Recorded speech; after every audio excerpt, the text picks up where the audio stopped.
नवोदय जय भीम। मैं आपका दोस्त राजा गारू हर रोज की तरह आज भी धम्मपद की एक नई गाथा को, एक कहानी को लेकर आ रहा हूँ। लेकिन इस गाथा कहानी की शुरुआत करूँ इससे पहले आप अगर नए हैं तो इस चैनल को सब्सक्राइब कीजिए, लाइक कीजिए और हाँ, शेयर करना ना भूलिए। तो चलिए सुनते हैं देवदत्त की कथा। देवदत्त, तुम्हारे ऊपर यह काषाय वस्त्र नहीं शोभता। गाथा। योजवतक सावस शीलेषु सुसमाहितो उपेतो दमसच्चेन सवेकासावमहिर्त।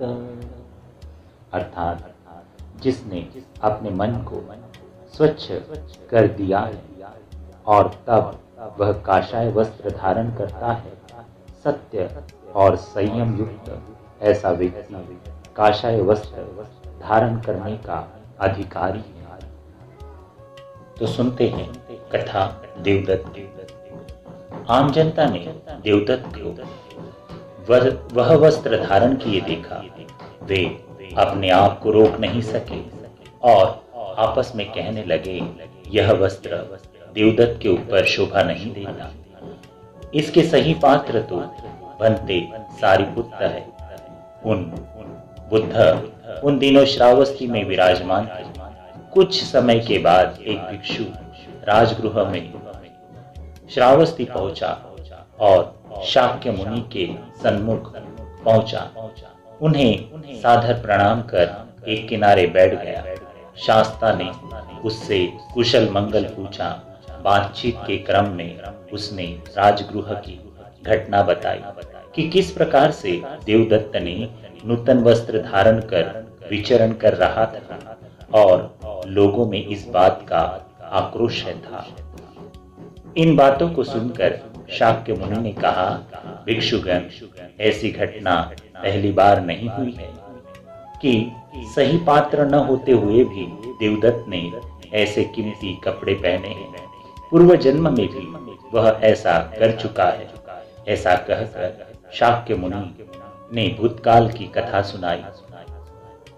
पूर्व काल में जब वाराणसी के राजा ब्रह्मदत्त राज करते थे, तब एक गजघातक हाथियों को मारकर उनसे प्राप्त दांत, नख, हाथ, मांस आदि बेचकर अपना जीवन यापन करता था। उन दिनों पच्चेक बुद्ध जंगल में साधना करते थे। जंगल में विचरण करते समय हाथी जब पच्चेक बुद्ध को देखते तो वे उन्हें झुककर प्रणाम करने आगे बढ़ते थे। एक दिन गजघातक ने यह देखा तो सोचा, इन हाथियों को मारना तो बड़ा ही आसान है। अगर मुझे कहीं से काषाय वस्त्र मिल जाए तो उसे पहनकर मैं इन हाथियों को आसानी से मार सकता हूँ। ऐसा विचार कर वह काषाय वस्त्र खोजने लगा। एक दिन उसने किसी भिक्षु को वस्त्र उतारकर तालाब में स्नान करते हुए देखा। उसने भिक्षु का वस्त्र चुरा लिया। वह उसे ओढ़कर बैठने लगा। हाथी जब उसे प्रणाम कर आगे बढ़ते तो वह अंतिम हाथी को भाला मारकर उसकी हत्या किया करता था। उनके दांत आदि निकाल कर बेच देता था तथा बचा कुचा अंश धरती में गाड़ देता था। आगे चलकर एक बोधिसत्व हाथियों के राजा बना। वह बोधिसत्व हाथी था। अपने पूर्वजों की आदत के अनुसार गजघातक को प्रणाम कर आगे बढ़ता था।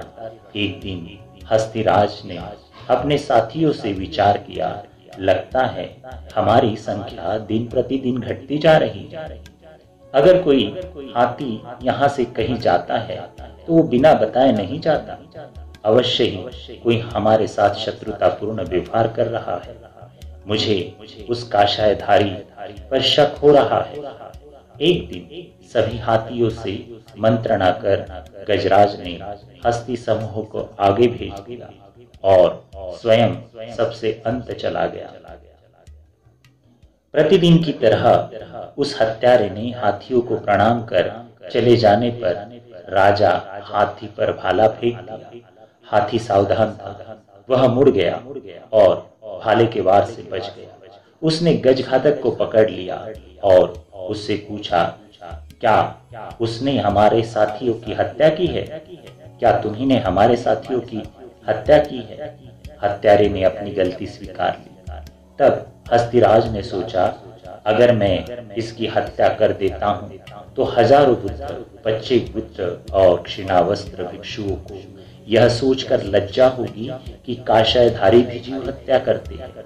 ऐसा सोचकर हाथी ने उस घातक के प्राण नहीं लिए और उससे यह कहा कि संसार से विरक्त भिक्षुओं के वस्त्र पहनकर तुमने हत्या करके बहुत ही बड़ा पाप किया है।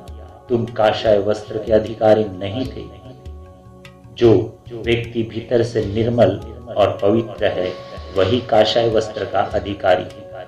शाक्य मुनि ने कथा सुनाते हुए बताया कि उस जन्म में हाथियों की हत्या करने वाला देवदत्त था और हाथियों का राजा मैं था। इस प्रकार अधिकारी न होते हुए भी देवदत्त ने भूतकाल में भी काशाय वस्त्र धारण किया था। ऐसा कहकर शास्ता ने 2 गाथाएं सुनाई।